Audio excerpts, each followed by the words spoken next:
Prove to yourself that you have the strength and the courage to be free. Join the Helldivers. Become part of an elite peacekeeping force. See exotic new life forms. And spread managed democracy throughout the galaxy. Become a hero. Become a legend. Become a Helldiver.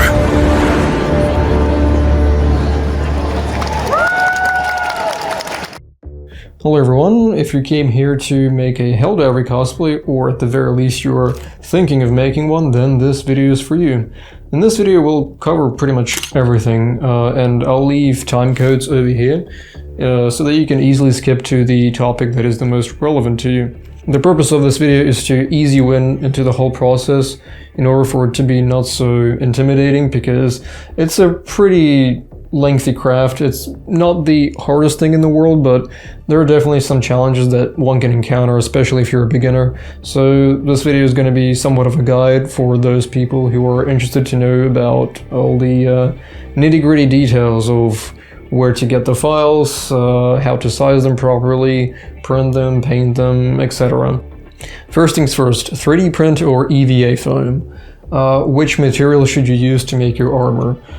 In this video I'll purely cover the 3D print version. That is because it's the one I have experience with. There are EVA foam templates out there, however I can't really speak for them because I'm not really, well, I haven't really touched them or crafted anything with them. And my only experience in general with EVA armor craft is that Boba Fett over there. And that's about it. Everything else I've ever made, it's all 3D printed. So, where to get the files? I recommend Galactic Armory, and I'll explain why in a second, but it's currently the most popular option as it's the most accurate, and it's also the armor template that John Helldiver from the Game Awards used. So if you watch that, you probably recognize this armor, because it's made by the same people pretty much. But yeah, Galactic Armory. Why do I recommend their version of the armor?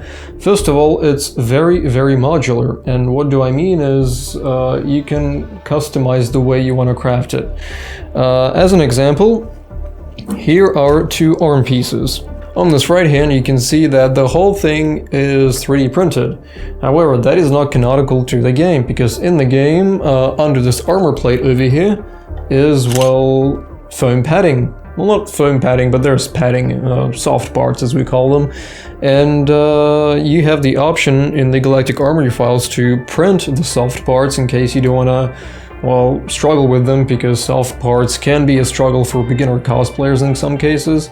So if you want to print them, you can print some extra pieces that you don't want to make out of soft parts. Here's an example with a soft part. There's a similar cover piece to the bottom as there is here, except for this arm piece I decided to be a bit more canonical. This is the arm with the PDA where you call in airstrikes and stuff, and I have padding here, and it was really nice to have this option to print it without the plastic piece on the bottom. That is one example. It's the same deal with the leg pieces. So in the game, this inner piece of the thigh, it's made of fabric, and that's what I did. I made it out of fabric. Makes it more comfortable to wear in general. But there is an option for you to print this thigh piece if you want, so that's a pretty big benefit. The second big benefit of Galactic Armory files is that they pay a lot of attention to, well, people who may not have the largest printers. So as an example, in my case, I'm lucky, I was able to print like this whole helmet as a full single piece. However, you have the option to print it individually. There are files, and they're pre-made, pre-sliced. You don't have to do any manual work. You can just get the smallest piece and print it out and then assemble it together like a puzzle. So yeah, pretty good benefits, and I do recommend their files. There are small little downsides, but they're not meaningful at all. As an example, in the game, Helldivers have two like bolt rivets over here on the shoulder pieces, and they're missing here, and it's not a big deal. If you want, you can add them yourself, but there are just small tiny details that are missing that are present in the game, but are not on the Galactic Armory files, but it's nothing major. I still recommend their files the most. Alright, so let's say you got your files. What do you do next? Ideally, you want to scale them, and this is another big benefit of Galactic Armory. For example, for the helmet, they have a piece in the files which is a horizontal slice of the helmet. That way you can print that piece and measure and see how well it fits your head. If the piece is too tight, then obviously the whole entire helmet won't fit you either. So you can print that piece to scale your helmet to it, and if you're an absolute beginner and you don't want to scale the entire armor, or you're bad with measurements, or you don't want to run through various programs, then you can use the scale that you used for your helmet and scale the other torso pieces to your helmet. So in my case, I had to downscale the helmet to 95% from the default 100 because I'm on the thinner side and I needed to do that. So I did it with the rest of the armor. I scaled my helmet to 95% and I scaled all the other pieces to 95% as well. There are other ways to scale your 3D armor, and I will leave links in the description to some video tutorials on how to do that. Alright, let's say we got all the armor pieces together, but we still need to put everything together, because even I had to do that. So for example, this chest piece is 4 individual parts. This upper piece, the lower piece, and the 2 sides here, they're separate pieces. How do we put them together? You can use super glue, but I don't recommend it. It can get messy real quick, and it's not as good as something else, which is hot glue. Hot glue is pretty much the bread and butter of most cosplays, especially 3D printed ones. So you definitely want to buy some hot glue if you want to assemble this whole puzzle together. It's not expensive at all, and it's pretty easy to use, and the whole thing hardens pretty quickly, so keep that in mind. The next step is to prepare our print for painting, because 3D prints, well, they will leave 3D print lines. But there are 2 options to get rid of the 3D print lines. You can, first of all, sand the whole thing to just make them smaller, but ideally what you want to do first is use putty. Or if you don't want to use putty, or you don't have access to one, you can use wood filler. Wood filler is something I use personally, it's just kind of preference at this point. I've been using it for a while. And you want to cover the whole thing with putty and then start sanding it. Ideally you want to do it with an electric sander. You can use paper sanding, and in that case start with like around 80 grit sandpaper and then move up slowly to like 80, 100, 100, 150, 150 to like 250, so on and so forth. The higher the grit, the smoother your armor will be in the end. Some people start with sandpaper first and then they start using a mechanical sander.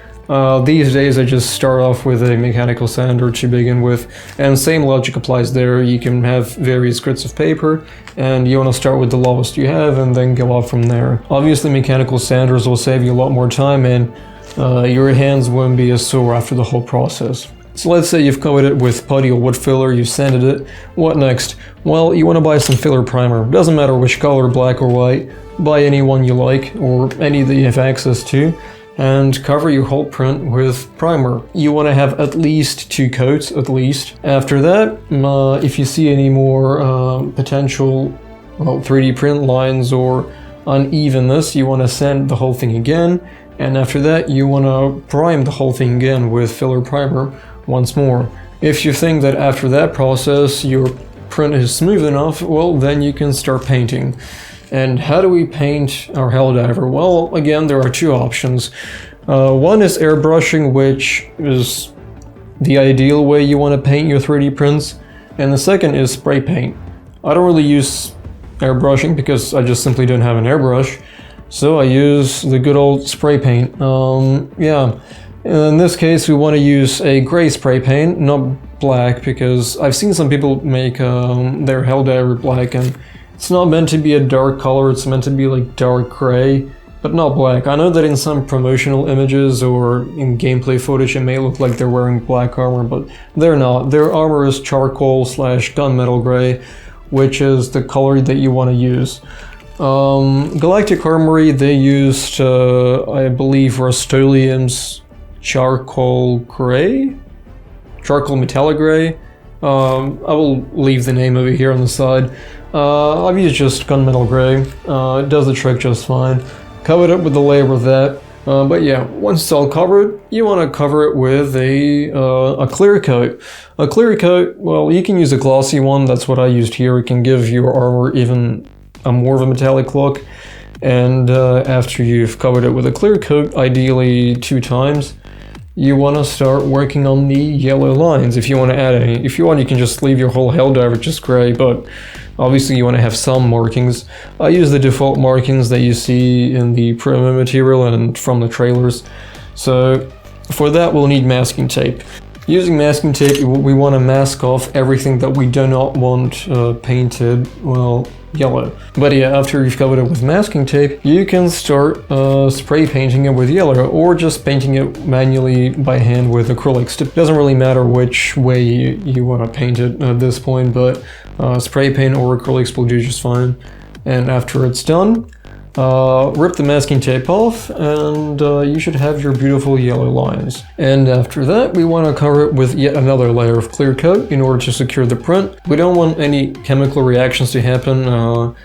Even if you touch it with your hands have, well, hand oils from your skin, and if they interact, they can create a reaction, and you can leave some fingerprint marks on your, well, print. That's pretty much the basics of painting everything. Again, I will leave useful links to how some other people did it, but that's just my approach. By the way, on my Discord server, I will leave links to some reference images, close-up reference images of the Helldivers suit, so that you can see how the small details are done, where there are straps, where there are scratch marks, just sort of something that you can use as a point of reference if you're interested. And speaking of my Discord server, there will also be templates for these stickers over here. So yeah, instead of hand drawing this, it'll be a pain. You can do it, but it'll be a pain to do it.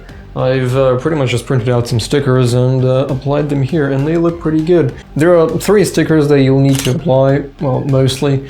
It's the Helldiver emblem here, and 2 skulls on the sides of the helmet. Now that that's covered, let's talk about how to actually, well, assemble everything together and how to make everything hold. So we'll talk about the strapping system first. By this stage you want to have a black BDU, or black AC, it doesn't really matter. The reason is that Helldivers used this exact undersuit. I've matched it to what the game models wear. It's pretty much the exact same except for the well, this little skirt piece over here, which is meant to be like an extension of that suit, but since BDUs don't go that low, you're gonna have to make this yourself. I'll talk about this little skirt a bit later. Aside from it being canonical, BDUs also come with shoulder buttons, and that is actually how I mounted my shoulder pieces. So I have a strip running from pretty much the start of the shoulder piece down to my shoulder, and it has a hole in it, and it attaches to the button on the BDU. So there's like a hole, and you just pop it on, and it'll just hang there. A similar attachment system is actually on my legs. So Helldivers have 2 belts. Well, at least they should for the cosplay. The one belt is on the belly, on the front of the costume. You can actually see it here. And the second belt is on the pants, and the reason you want to have a second belt on the pants is because it's a good way to mount your legs to. So once again, I've got a strap under this soft part, pretty much hot glued in the inside to this thigh plate over here.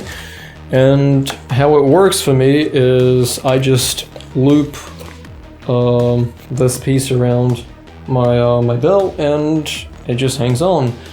You can just secure it here if you want, maybe solve it here on this point, and it should work just fine. That's what actually I did for a while. But the way my thigh pieces hold is I just clip some suspenders on here, and that's how they hold. Just yeah, they're hanging on the belt. The belt goes through here, and then suspenders just hold it up here. And speaking of comfort, let's talk about the soft parts. For the legs, got this nice T-shape over here. I made a EVA foam cutout, as you can see here.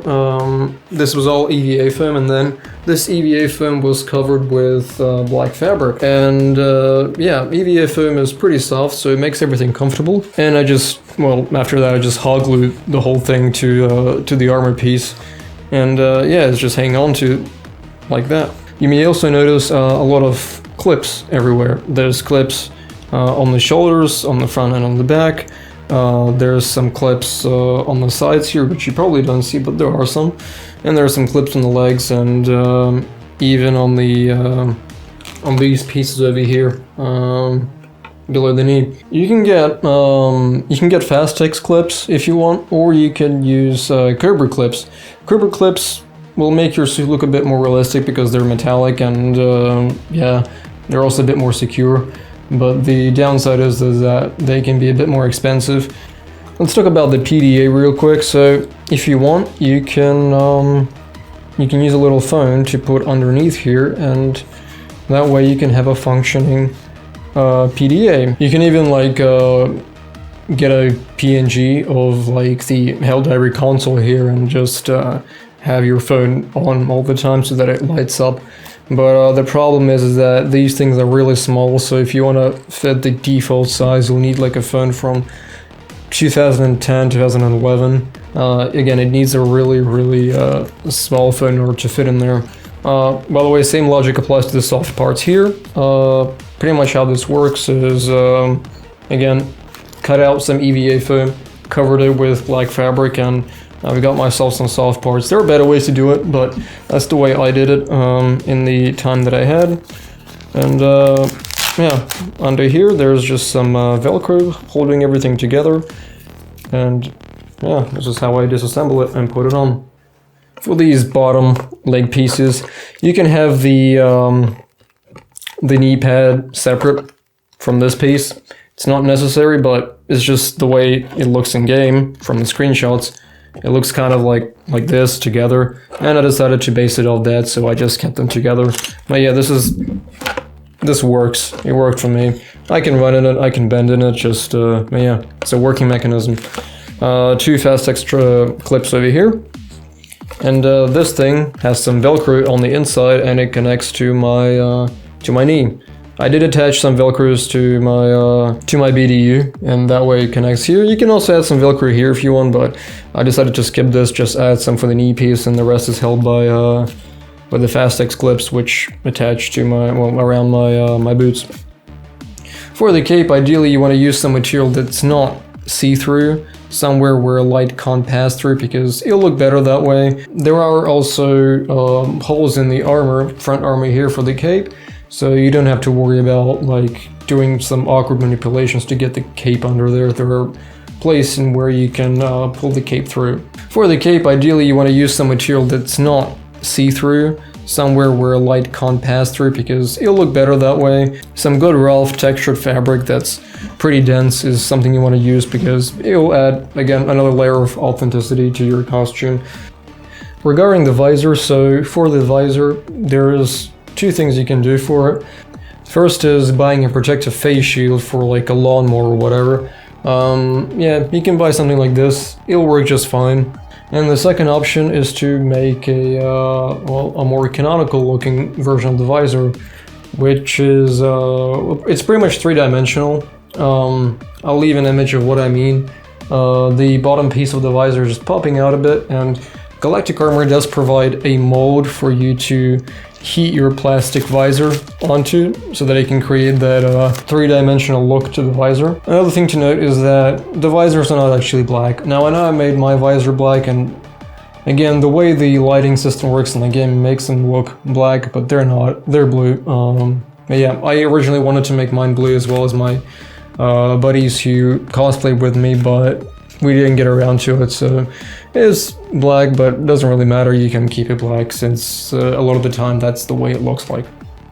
Regarding the skirt, what you want to do is get a rectangular sheet of fabric, get some Fastex clips and a strap, run it through the top. You can either sew it on or hot glue it, and just connect it over here and cover it with your armor, and there you go, you have your skirt. The yellow pieces you can achieve various ways. You can hand paint them on, or you can achieve these yellow lines by buying some yellow electrical tape and just creating those lines with electrical tape, and they it looks alright, looks good on photos. In real life they will degrade pretty quickly. Mine is already falling apart, but it's one way you can achieve the look. One final note on the suit before we move on to the to the Liberator is weathering. Weathering can be achieved with two options. First option is oil paint, or the second option is acrylics. Acrylics, the benefit of them is that they dry pretty much, well, not instantly, but they dry pretty quick, and you can also rub them off pretty much anytime you want. And yeah, while you're working, if you make a mistake, you can rub them off pretty easily with just a wet napkin or tissue paper, doesn't really matter. Oil paints, on the other hand, well, they dry really slowly, so you can make adjustments whenever you want, but once they dry out, that's it. You're not removing them in any easy way. So choose what you wish. Either way, all you need to do is just cover the whole thing with acrylic paint or oil paint. Use a napkin, use some water, and rub everything around the edges where there should be dirt piling up. So like edges like over here, maybe like vents, and it will look pretty good, especially on the areas that are painted yellow. You'll give the armor more of a worn look. And if you want to add some metallic accents, what I did is I just brought a silver marker, and I just painted some areas where I wanted to represent paint chipping. And that way it just, again, makes the whole thing look a bit more realistic, and that's what you want to do. Alright, now for the baby boy, the Liberator. So the Liberator, one thing you want to note is this magazine, you can actually detach it and put it back in. And it's held together purely by friction. Are M4 magazines compatible, you may ask? And the answer is, well, no. I tried some various M4 magazines from various brands, but none seem to fit. That's just my experience. Maybe you can find something that does fit, but in my experience it does not. But you can try, maybe some of them may fit. If you want to attach a sling, the good place for it is over here. Just keep in mind, if you put a lot of accessories here, it will add a lot of excess weight, and depending on how well you glue this part, it may or may not hold. So yeah, adding this coat made this whole thing pretty heavy. But it's holding on pretty well. But yeah, just keep that in mind. These Picatinny rails, as you can see, they function just like the real thing, so you can add any attachments you want. So yeah, keep that in mind. If you want to add like a, I don't know, a vertical grip here, you can. If you want to add a flashlight, you can. So yeah, anything you want to add, you can add on this thing. By the way, I didn't actually make this Liberator. It was actually gifted to me by somebody I was performing with on stage. And yeah, just after the convention ended, the guy was just like, "Hey, do you want it?" And I'm like, "Yeah." I mean, he doesn't want free stuff. You can't really say no to a Liberator. So yeah, I have this thing and I'm pretty happy with it. Might actually finish it at some point, because this thing was always a bit unfinished, as you can see. It's missing a lot of paint. It is metalled up, so it does look metallic in some areas, but yeah, I might paint it eventually, just to make it more canonical to the game. I have some closing thoughts. So I want to say that this suit in general is really comfortable. I guess thanks Arrowhead, because they designed a suit that is actually somewhat practical in real life. Like a good example of it is this area over here. There's like some empty space, and when you're wearing the whole thing, like this chest piece is really high up, and having the space over here allows you to, well, look down completely without any obstruction, and that is like genius. I mean, if you wear like stormtrooper suits or clone trooper suits, you know that you can't really look down a lot because the vents on the sides, they're like an obstruction, and the chest piece is not really well, ideal for it. But here everything is comfortable. There are places with straps where straps should be, in really logical places. Yeah, there's even openings for straps, so it's not just like hanging there magically. A lot of real life logic was applied, like at least seemingly by the designers who created the Helldiver suit for the game, and yeah, it did pay off. Like, this is one of the more comfortable suits. Even the padding, like the padding is there where it should be, and if you do it, if you copy it like the same way as it is in game, and as you can see here, then it makes the whole suit like really comfortable. Like sitting in this, like it's possible and it's comfortable, and yeah, there's nothing really bad about this suit. I mean, yeah, like the shoulder pieces, they're a bit too big, but in a context of a science fiction universe, alright, this can pass. But yeah, the suit is really, really comfortable. If you use soft parts in the places where they are in-game, you'll have yourself a really comfortable suit. And the vision in this thing is also pretty good because the visor is huge. So yeah, plus for visibility, plus for comfort, this is a really, really comfortable cosplay. Compared to this thing, like this is a sarcophagus, and this is like a, I don't know, like a holiday beach vacation. But yeah, either way, if you have any questions, leave comments down below. You can also join my Discord server and ask me some questions there. Links to the files and reference images will also be on my Discord server. Thank you all for watching, and yeah, until next time everyone.